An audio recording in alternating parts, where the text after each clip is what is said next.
Well, welcome. Woo, a little loud. We're going to go ahead and get started right on time so that Dr. Alane Daugherty has sufficient time since it's U hour right now. I'm Dr. Allison Baskey, the Dean for the College of Science, and I'm so very thrilled that you're all here. I want to thank you for coming to today's event during your U hour. This is the inaugural lecture in the annual Love Button lecture series that we have in the College of Science. This series is connected to the Love Button global movement that was founded by our alumnus, Dr. Habib Sadeghi, and his wife, Dr. Sherry Sammy. My own introduction to Dr. Sadeghi was through a letter that he wrote to our President Coley in 2016. And it was in that letter that he shared with her his own experiences at Cal Poly Pomona and how that shaped his character and his life trajectory. And that now he wanted to give back and also offer support to the students here who might be struggling like he also once did. He was a pre-med here and then went on to medical school, but he did have his struggles like I'm sure many encounter in college. We do want to thank Drs. Sadeghi and Sammy for providing the endowment that now supports this Love Button lecture series to benefit our students. Let's give them a round of applause.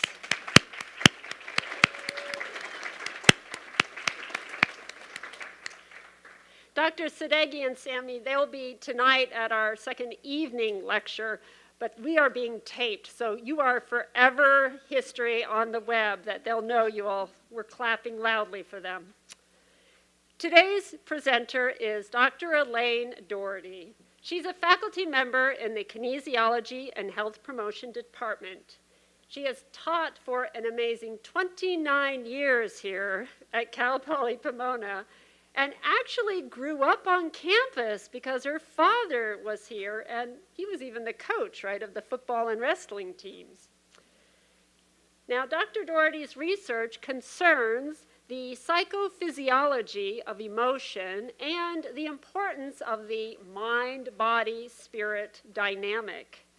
In that vein, she has been teaching stress management courses for the past 15 years here at Cal Poly Pomona, and is co-founder of the Mind and Heart Research Lab on campus.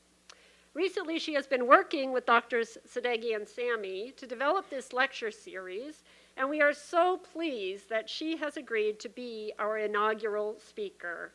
So it gives me great pleasure to welcome Dr. Alane Daugherty.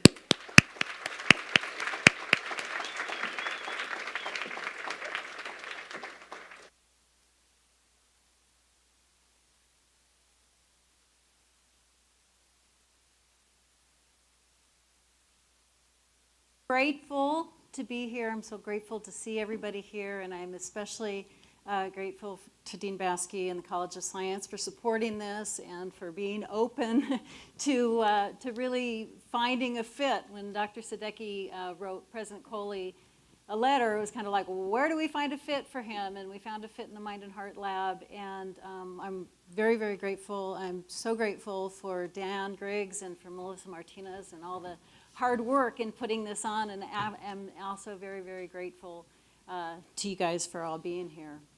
So one of the things I need to say before I start is this was kind of, it's kind of a convergence of journeys. It's a convergence of journeys for sure for Dr. Sadeghi, and because his journey was, having some struggles through Cal Poly Pomona, and having some faculty members really go to bat for him, coming back around, being very successful in what he does, and wanting to come back and give back to Cal Poly Pomona. Part of my journey is that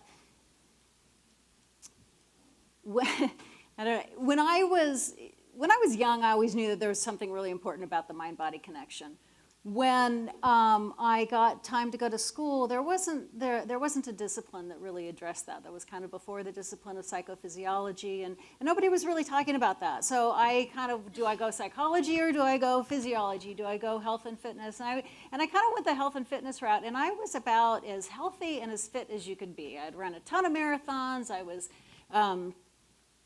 I mean, eating obsessively healthy, teaching a ton of aerobic classes, and I was an emotional mess, honestly. I mean, I suffered from panic disorders, I suffered from extreme stress, and at that point I knew this isn't what wellness is. I always wanted to know what wellness was, and I knew that that wasn't what not that it's not important, it's extremely important, but it's only a piece of what was important. And so the other thing then that I went on my own personal journey, I wanted to know what it meant to heal.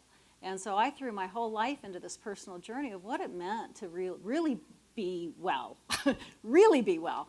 And so then I went back to school again. That first part of my career was all on my master's degree in exercise science, and it was all very, very, very physically focused. And then when I went back to school, and all my focus of my PhD was in the emotional health, in the mind-body connection of emotional health, what it means to really have a holistic view of what it means to be well, and the emotional component of that.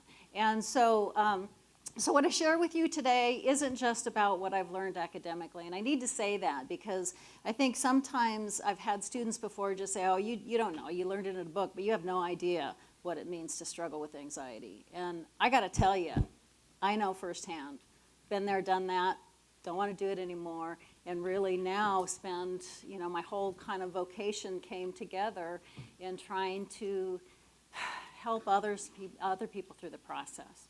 So I just kind of try to let that out there first, just so it's kind of understanding where I'm coming from. So this is part of my journey. So from stress to anxiety and to resilience and success, what does that mean? It's a pretty tall order for how much time we have in here, which isn't a whole lot. And I can't promise you that you're going to walk out of the door being absolutely resilient and emotionally healthy people. But what I can offer is that I can offer a lot of understanding, and I can also offer some tools. And so we both kind of have jobs to do here. My job is to inspire you, hopefully, but also to give you enough working knowledge and to give you some tangible tools that you can take out of here that can really make a difference. I mean, I can't promise you'll walk out of here by, whatever, 12:45 and be totally emotionally resilient, but I can promise you that if I can give you enough information and some really, really important tools that if you implement those tools, they can make a profound difference in your life, because I know I've been there. So my job is to put it out there for you. Your job is to be able to really implement, because we mold to our experience, as you'll see as I go on a little bit in the lecture. We mold to our momentary experience over and over and over and over. We think combating stress is some big pie in the sky thing, and really it's about creating different moments over and over and over, so we mold to those moments. And so if your job in all of this is to be able to really implement it in your life and create those moments as we go along. Because as my students hear me say all the time, if nothing changes, nothing changes. I don't care how much you know, I don't care how much knowledge you walk out of here with. Unless you really implement it in your life, it's not going to make a difference. If nothing changes, nothing changes. We get all this knowledge and then we think, why doesn't something change? We keep doing the things that we've always done in the same way that we've always done them. And then we wonder, gosh, why doesn't anything ever change? So it really is going to take enacting and kind of implementing some of the things that we talk about today. So you really do change your experience, which then begins to change how you are. So I'm going to go over a lot of stuff today, and I'm going to just kind of skirt the surface. I don't expect you to remember a lot of the information, but I want to give you enough information so you can really absorb some of the tools. My goal for today was to be able to give you some tangible tools. So when you walk out of here, it really can make a difference in your day-to-day living, and it really can make a difference in the trajectory of kind of creating resilience and success. So, there's no way that I expect you to retain all the information that's going to be flashing by out of my mouth and also on the PowerPoint. So the PowerPoint will be made available to you through the College of Science, just so you can go back over. Again, I don't do a lot of content-specific stuff, but just so you can kind of go back over and really remind yourself what the tools are all about, because the tools are really the most important part about it. Because honestly, we have cause and effect totally backwards when we think about stress. We always think stress is the things that stress us out. First day of class, what is stress? Well, it's homework, it's bills, it's, my fear of being socially involved. It's, my fear of talking to a professor. It's my academic anxiety. It's my test anxiety. It's all that kind of stuff. And then we think the result is how we feel. And honestly, we have that backwards. Because stress is an internal experience, and we don't see the world how it is, we see the world how we are. And so the very first piece of being able to really effectively combat stress is to look at our own personal internal experience of that. And when we begin to shift that, we actually shift our capacity for resilience and success. This whole talk today is really about shifting our capacities. Okay, so just to start off with, I know why am I sitting here holding this umbrella? It wasn't because it was raining, although it was raining out there. I just want to tell you a little bit. It's just for me a really good example of the impact of some of this stuff. The impact in the moment, and also the impact of our ability to be able to kind of move through life in a different way. So one morning, this is just kind of a story of a morning that this came home to me in a really, really, really, really powerful way. This was several years ago, and it was actually kind of, the anniversary is on this Thursday. I was getting ready to go to school, and at that time, I was a single mother from two very active boys. They're actually now graduates of Cal Poly, or one's about to graduate from Cal Poly. But at the time, they were very, very, very, very active young boys, and I was a single mother, and I was working full-time, and the mornings could be really chaotic. I mean, like, really chaotic. And I was just about to, I'm trying to get them to work. Just getting them to school and me to work was like the biggest thing I had to challenge I was facing every morning. And it was one of those mornings that it wasn't working well. I'm trying to get one. And of course, what happens when that stuff happens, right? All of a sudden, the internal dialogue goes off. So my internal dialogue is talking and talking and talking and talking. You're such a bad mother. You don't have it together. If you were better, at this, your kids would be all dressed and ready and to go, and they'd have their homework done, and they'd be perfect, and all this internal dialogue. I mean, and we all have it. We all have that internal dialogue, right? Mine was going crazy that morning. It was telling me everything awful that I'd ever thought about myself in regards to being a parent. Then I finally get my kids off to school, and I'm like, oh my gosh, I have a class at 9 o'clock. I got to make it to my class, and it's late, and I'm afraid I'm going to be late to my class. So then that internal dialogue switches and goes off on all my how bad I am as a professor. I'm such a bad professor. I'm going to be there late, and and I'm trying to drive there, and it's raining, and oh my gosh, it's raining. How am I going to get there now on time? And then there's construction, and then my internal dialogue is going, how the whole world is going to fall apart if I'm 5 minutes late for a step class. But that's not what my internal dialogue was saying. My internal dialogue was telling me how my whole world was going to fall apart if I was a few minutes late. And the truth is, I wasn't even late. I was thinking that it was going to be late, but I wasn't. So I pulled in, and at that time at Cal Poly, I know that this is going to be really hard to believe, but at that time at Cal Poly, where I taught, parking wasn't an issue. I know that's really hard to believe. Parking was never an issue because it was before they built the suites. We had a faculty parking lot right next to the gym. I taught in the gym, no problem. No problem. Every day, no problem, bunch of empty spaces. I pull in, and there's not a space. I'm like, what is going on? And then that internal dialogue starts going on and on and on. I got to drive all the way around, and now it's still raining, and I look like I've got 100 things to carry because I teach movement classes and I teach classroom classes, and I'm getting out of the car, and I was just beginning to really try to implement this stuff in my life. And at the time, obviously, it was like totally out of my brain in the morning, but all of a sudden it hit, and it was like, what? What are you doing, Alane?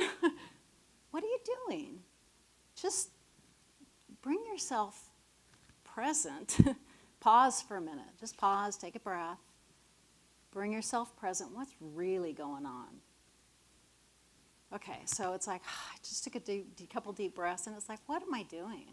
I've been so crazy about my kids' behavior this morning, and the truth is I love my kids. Yeah, it's a little challenging sometimes, but, you know, and then the rain wasn't all that bad, really. It was just kind of sprinkling, and it actually felt kind of good on my cheeks. And I'm walking through, I had to walk through the athletic fields, and it's actually kind of beautiful. And I looked up, and there was like Mount Baldy, and there was snow all over Mount Baldy, and everything shifted for me that moment. But nothing changed. The same morning, right? But everything shifted. And then I'm walking, and I run into my dad, you know, because my dad and I taught in the same department for several years, and I run into my dad, and that was, you know, we did work for the same department, but I never saw him that quarter because I was always coming in from the other side of the building, right? And so I run into him, and it was just like, and I don't know how to be able to explain when something like that happens. I'm just going to hold my umbrella up here for a minute because it was raining, and he's out in the rain, and he's standing there in this, by the way, is the exact umbrella, and he's standing there under the umbrella while he's teaching a golf class, by the way, who was all standing out in the rain. And but I don't know how to tell you how sometimes life just makes magic, and there was just magic that moment. And it was beyond words. I'm holding the umbrella like he's the most important person in the world. And, you know, and my step class was still waiting for me. But at that moment, it just didn't matter. What mattered was, like, there was this opportunity. And honestly, I would have never recognized the opportunity if I didn't pause and bring myself present first. Right? That the opportunity wasn't just in seeing, I mean, it wasn't just in seeing my dad that shifted things. It was that I was open and available for that. You know, so we just talked for a minute. I laughed, he laughed, his classes laughed, and then he just excused his class. It started raining a little harder, and he excused his class, and so I went down the hallway, and I thought, wow, that's what that was all about. What a lesson. You know, because again, this is when I'm just trying to learn all this stuff. What a lesson. Because who I brought into my class was completely different. And I came into my class completely present, completely emotionally available. Yeah, I was a few more minutes late, but well, who I brought in was a completely different person than what I was 10 minutes earlier. And it was such a lesson for me. And if that would have been the end of the story, that would have been enough. And it wasn't. My dad had a different story. He started not feeling well after his class. He just excused his golf class because of the rain, but he actually went home because he wasn't feeling well, and when he was home, he had a massive heart attack and passed away. And that was literally the last time I ever spoke with him. And had I not, I go back over that a lot, because had I not taken that moment to pause myself, it wasn't, seeing him was like the icing on the cake, but that wasn't what changed me in that moment. And had I not taken that moment to change myself first, I can't imagine what it would have been like if I would have run into him and said, Dad, I'm sorry, it's been a horrible morning, the kids have been really a challenge, I'm way stressed out, I'll just talk to you later. Could you imagine? So I think about that often, obviously, and my little umbrella here is such a memory of that.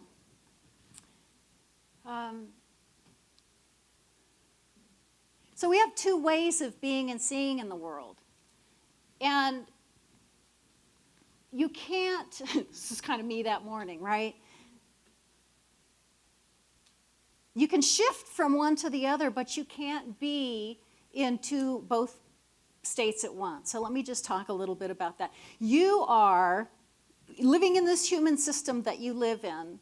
right? As long as you're alive, this thing called your body, I call it your body, including your brain and your head and all that kind of stuff, your body not just being your shoulders to your toes, filters your whole experience. It tells you how to perceive, it tells you how to react, it filters your whole experience. The system of that, the human system that you lives in filters your experience. But there's a couple things about that. We have a fear response system, which is, crazy when we're under stress. But we also have what's called a calm and connection system.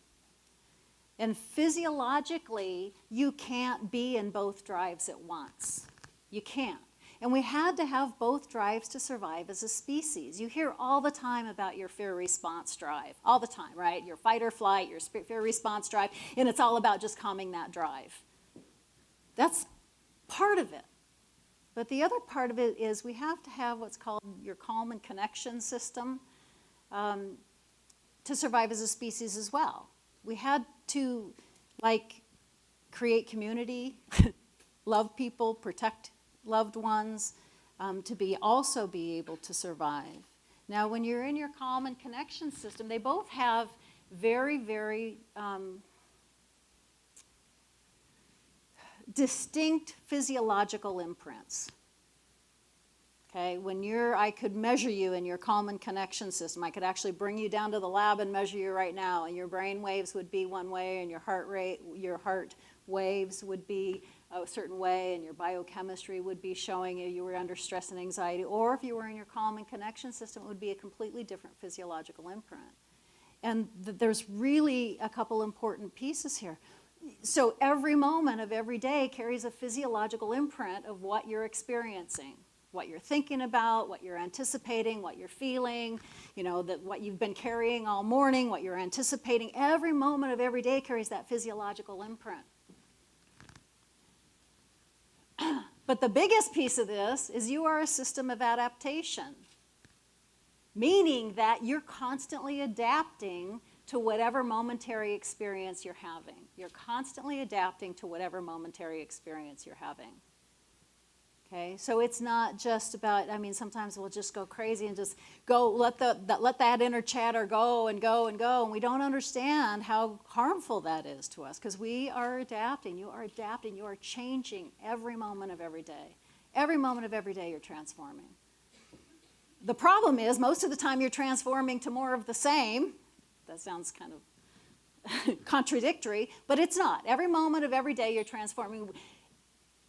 We know that because of exercise. We want to get more fit, we go run a mile, right? We want to get a little bit more fit, we run 2 miles. Pretty soon you can run a marathon. It's the same thing with your emotional systems. You are constantly, constantly adapting to whatever experience you're routinely having. And we have these two systems. So you're constantly creating the capacity for more of the same experience of the system or drive that you're most often rooted in. Does that make sense? Yeah? Shake your heads, because okay. So you're constantly creating the capacity. So what this is all about isn't just about, it's like we try to just reduce our stress response, but it's also about actively creating our calm and connection system. Because what does your calm and connection system do?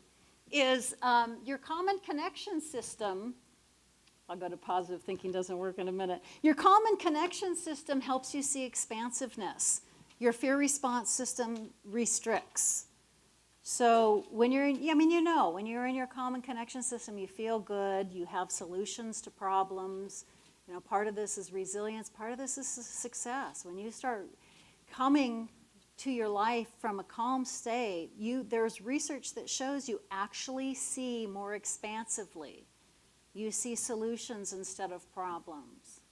You are in a completely different physiological state when you're in your calm and connection system. And the more that you're in your calm and connection system, the more that begins to be your dominant way of being. Okay, so it has to be experience. Positive thinking doesn't work unless you believe it. It has to be an authentic experience. So the question is, how do you begin to routinely change your authentic experience enough that you're reducing your fear response system, absolutely, but also actively cultivating your calm and connection system? Because we want to create the capacity for that calm and connection system to be the one that's most dominant. Yeah, you need your fear response system. It's a good system.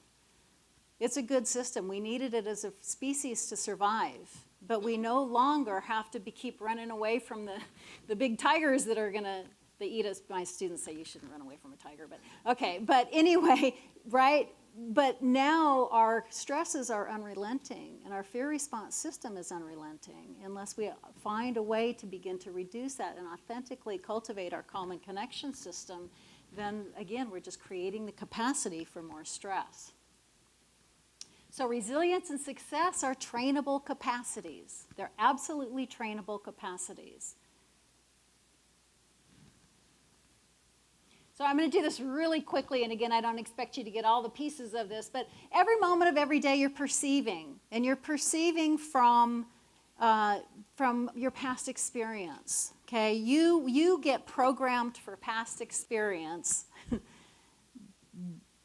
by every experience. Every experience you've ever had gets programmed in your brain, gets programmed in your deep brain, where most of it's beyond your conscious awareness. And its job is to filter your environment constantly and tell you, alert you if there's something that has hurt you in the past that looks similar, or alert you if there's something that is drawing your attention for some kind of life-generating purpose. The thing is that your fear response system had to be quicker. It had to be pre-thought for our species to survive. How does that happen? These are like, I know I got a neuron. So these are neurons. They're my stuffed neurons. I actually have them in my office. People are like, what are those things? Neurons are nerve cells, and the neurons in your brain connect with experience. So let's say I have a hard experience, and that experience gets wired together in my neurons. And the more I repeat that experience, the more it gets wired in my neurons. And then any future experience, and again, most of this is done way beyond our awareness. So every future experience gets filtered through these neurons for the neurons to tell us what meaning to make of something that's right in front of our face, right? And sometimes they're right on, and sometimes they're not. Its job, when it's in your fear response system, its job is to alert you. But we take off with that alert like it's, the truth of the matter all the time. And then we just start cementing more and more. Let's talk about how this might happen. So let's say you're in kindergarten and you do bad on a math problem. And little Joey sitting next to you makes fun of you. You begin to tell yourself a story that you're bad at math. So then you're in second and third grade and you're saying, oh, I'm just bad at math. And then, so what happens when you tell yourself you're bad at math, right? Or science or physics? You start believing it. You start believing your stories. Every time you're retelling that story, you're making those neural connections stronger. So now you're in college and you have full-blown test anxiety every time you see anything that remotely looks like a math problem. Okay, so what we need to do, the nice thing about this is that the neurons connect with experience. They serve as our programming to filter all our future experience and make meaning. But the thing is if we change our experience, then the neurons begin to change. They can actually break their connections and die and begin to create new, the neuron itself doesn't, the connection dies, and then we begin to create other neural connections. So that is how our perception happens all the time, every day. Every day, so much information is going through your brain that you're not even aware of, and it's constantly processing and telling you how to think, how to feel, how to make meaning. The minute you make meaning, you have some kind of physiological imprint that's consistent with that meaning, and then guess what? It goes back and shapes your perception. How many times do you have a bad morning, and then it gets worse, and then you're perceiving through that lens, and then it gets worse, and you perceive through that lens, and you're carrying that physiological imprint, and it gets worse and worse and worse, and pretty soon you're just falling apart at the end of the day. And the thing that really makes you fall apart most at the end of the day wouldn't even be a big deal on a regular day.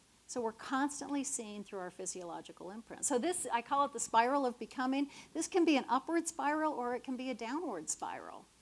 And the direction it goes creates a greater capacity for you to live from that state, right? So whatever direction that spiral is going. So the question is, how do we begin to jump into that spiral and change it up? And that is by changing experience. Again, it's not from a thinking place, it's from an experiential place. How do we authentically begin to change our experience so we begin to create a different capacity to live from? So neuroplasticity, again, is how your neural nets connect. Plastic means that they connect one way, but if you give yourself a new experience, next time you walk in to take that math test, you go, okay, I'm going to pause. Is this really going on right now? No. I'm going to offer a mismatch. I'm going to create a different association. And guess what? Pretty soon these neural nets are connecting in a different way. And that test anxiety is beginning to lessen, or it's beginning to go away. Okay, so also your biochemistry is always reflecting your emotional state. Every cell and organ in your body has receptor sites for various biochemicals.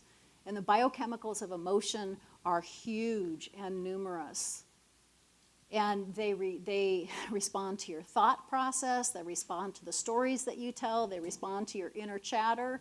So how do you begin to take all this information and be able to switch it up so it begins to work for you instead of against you? So I'm going to give you some tools.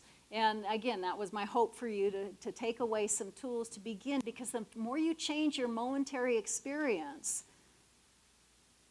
again, lessening two steps here. We want to lessen your fear response system, but then we also want to actively engage your calm and connection system. The more that physiological imprint creates the moments that begin to change your life. Again, it's not this pie in the sky, I got to just, take care of my stress. It's like the moments, everyday moments, everyday moments, everyday moments. So, a couple tools here. I want you to imagine, because again, I said that each your fear response system and your calm and connection system have associated emotions that go with them. I often will have my students draw a line and write words that they feel are kind of life-generating at the top of the line, and they feel are life-degenerating at the bottom of the line. I don't use positive and negative, because people then judge this, and these aren't to be judged, and I'll tell you why in a minute. Okay? So it's not good and bad. It's not positive and negative. And there is a truth that if we stay steeped in these too long, these become our operating patterns. But it's not about suppressing, because again, it's your authentic experience. And if you're suppressing, it's not your authentic experience. Positive thinking doesn't work unless you believe it.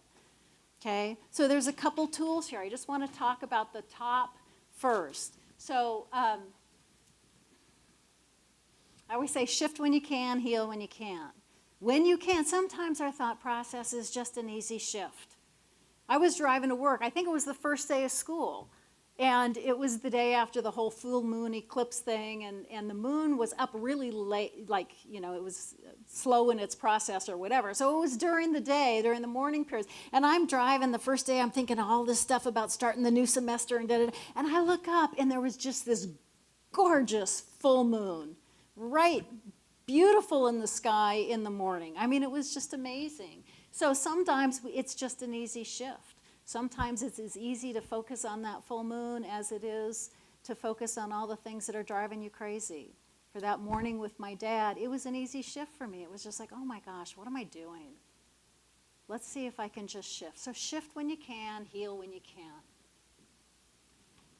What does that mean? 3-to-1 ratio. Let's talk about this for a second. There's been a lot of research that shows, I just love this, that if you can be above the line, these are my words, the research is kind of shows it a little differently, but I like this visual. 3-to-1 ratio. If you can be in an emotional state that's life-generating, I like the word life-generating rather than positive. If you can be in a life-generating emotional state, 3-to-1, 3 moments to 1, huge changes happen in the way the neuroscience of your body, the psychophysiology of your body will go through profound changes if you can be up here 3 to 1. That's kind of an easy do. And the other thing about that is then you realize the importance, the responsibility that you have for every moment, right? It's not so easy to just say, oh, I'm just going to be mad all day long because I want to be mad. No, exercise a little bit of self-care. If you think that every moment of every day that you're really transforming, what are you transforming to? What are you feeding your body as far as an emotional diet? 3 to 1, then it gets easy. And not only does it get easy, but then it's like you don't have to be there all the time. Because then what happens is people think, oh, I'm supposed to just be happy. And then they blame and shame themselves for not being happy, right? Why can't I do this right? I'm just such a bad person. You're doing that. You're down here. Self-blame, shame, and judgment just goes down here. So shift when you can, but don't beat yourself up when you can't. It kind of changes the personal responsibility and self-care of the moment. Okay, so 3 to 1 ratio. The other thing that's a really important tool here is micro moments. Micro moments are moments that you can create. We always think of everything's happening to us, right? So 3 to 1 ratio. Micro moments are moments that you can create, and they add up. Because a micro moment is, what is a micro moment? A micro moment is a moment that you, what's your name?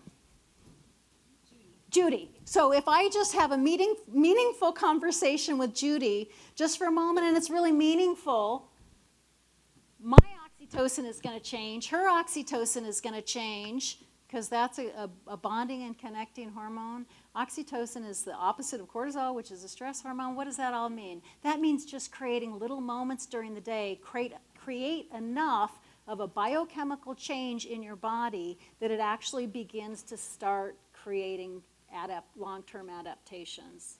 So just stopping and creating positive micro moments or life-generating micro moments throughout the day profoundly begins to switch. And the micro moments don't have to be what you're being offered from the outside. They can be moments that you are creating. Stopping and having a meaningful conversation with somebody. Stopping and looking at the moon. Stopping to hold an umbrella for somebody. Right? Those are micro moments that you can create, and those add up, hugely add up. Cementing moments of joy.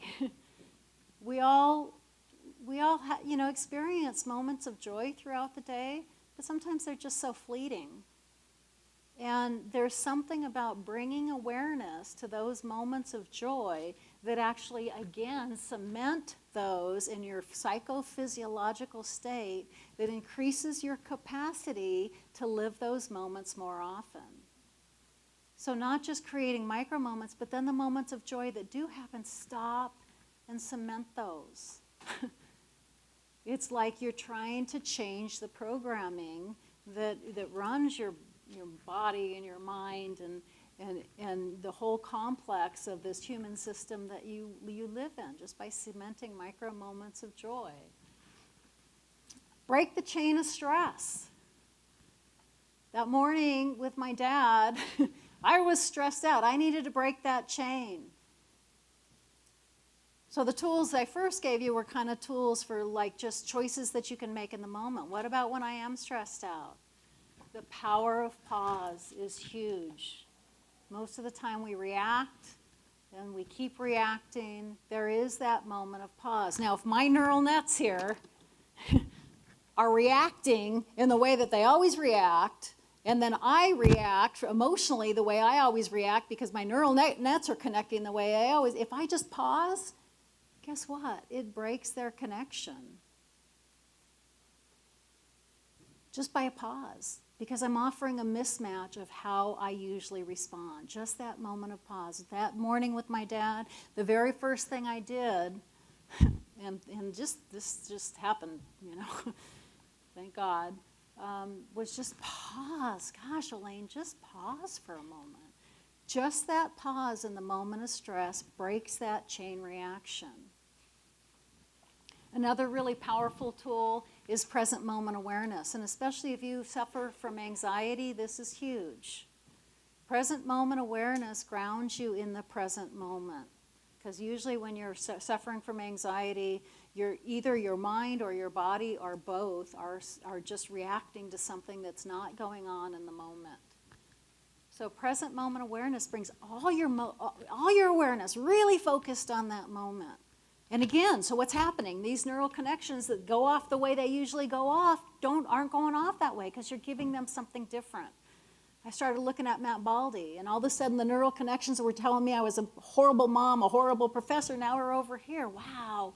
Look at MindBody. It's kind of beautiful, right? Present moment awareness really grounds you in this. So it really grounds you in the moment. And a lot of these times, the power of pause, present moment awareness, they bleed into each other. They can be practiced separately. They can be practiced together. For me, that morning, I did both. I paused. Okay, I got to pause. And now I'm going to bring myself really present. And I purposely brought myself present, felt the rain, felt looked at Mount Baldy. Okay, so affect regulation. Affect means the emotional state that you bring to every moment. So there's ways that you can actually regulate your affect. You can intentionally bring a different emotional state to the moment. And so I have what I call the heart tools, which are heartful emotion affect regulation training. This is when you're purposely engaging your calm and connection system. So in the moment of stress, you notice when you're stressed out, but you disengage. So you're not having your neural connections react the way they usually react. Then you refocus. If you relax your eyes and your shoulders and take a breath, you're refocusing your whole ability then to be able to cultivate a different emotional shift. So, and then nurture a different response. Wow, it's really beautiful today. Or, wow, that's kind of funny that I'm freaking out over a kindergarten math problem. And I really don't even know if I'm bad at math. Could be I'm really good. I just haven't never taken the time to find out. So the other part is heal when you can. Now, if you go back to the chart here, when something comes up underneath here, usually, again, it's because of when I talked about how we get events in our brain, right? Our events wired in our brain. They're either because of the event, because of the emotion we carry around the event, or the behaviors or reactions and choices that we've adopted to kind of take care of ourselves through that. They're not bad. This is why I don't call them negative. It's a learning process that we've done. Now, if you stay in them too long, yeah, they can be very degenerating. But the idea of you can understand that they were originally there for a purpose and hold them in a place of self-compassion, self-understanding. Guess what? You're physiologically up here even when you're entertaining something down here. So you become to a state of healing even when you're looking at some things that might be a little difficult for you. So Heart for Healing, again, is how do you begin to heal from the stuff down here? You pause. You offer a mismatch. So in other words, I'm sitting down to take that problem. Is it true that I don't even know if I'm bad at math or not? Offer the mismatch and then create a different association. The different association could be about that. It doesn't even have to be about that. What you want to do is create a different association for your emotional state. It could be as crazy as thinking about me holding the umbrella on stage, right? All you're trying to do is really create a different emotional association to that moment, because then what it does is shifts your whole psychophysiology. And again, this can get really deep. Again, we don't have a whole lot of time to really get deeper into this, but this can be a deep, deep, deep practice, because you can go back into even things that are hardwired that are more difficult situations for you. Pause. Offer a mismatch and create a different association. And you begin to actually change the way your brain is wired, your biochemistry is flowing through your body, and your heart rhythm patterns is not necessarily the speed of your heart rate, but your heart rate variability reflects emotion. And all of those things begin to change and reflect your new experience. So don't think about the yellow kangaroo. What are you thinking about? I would guess the yellow kangaroo, right? I mean, that's what we usually do with stress management.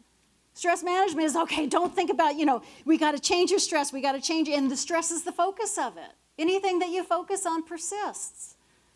So the idea is, yes, absolutely, we need to be able to do what we need to do to stop our stress response, but then it's about actively cultivating another way of being.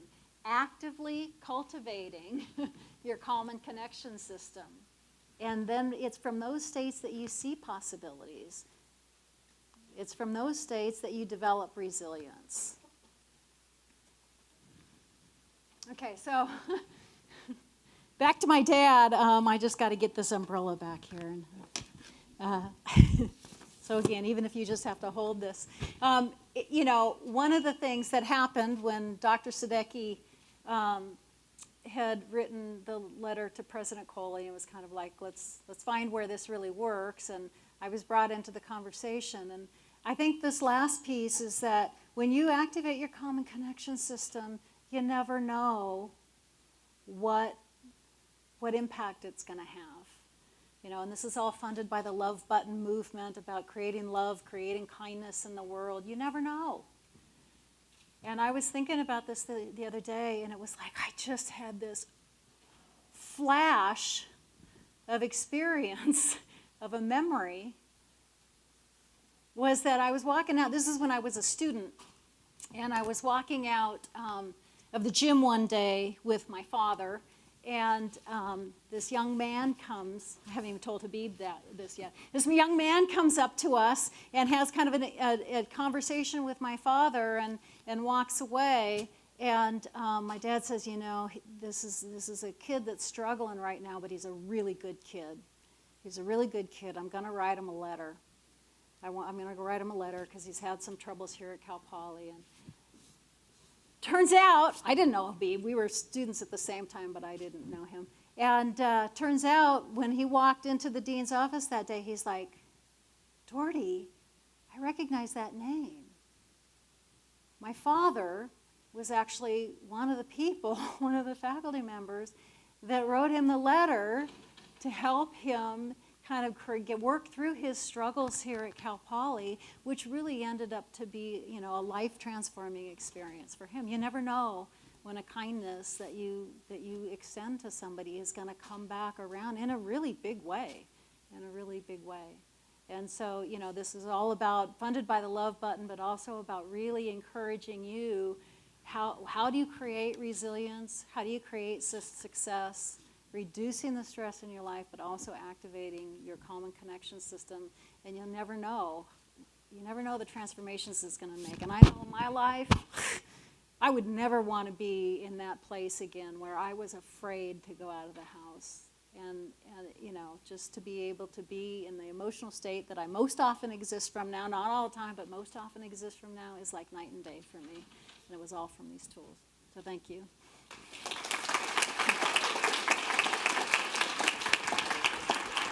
Okay.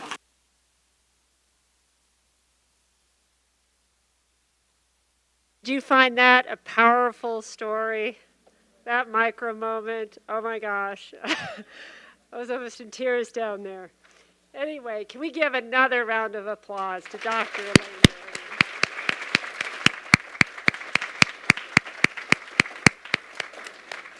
Thank you so very much for taking time out of your day, and some of you are probably her students too, so have a great day.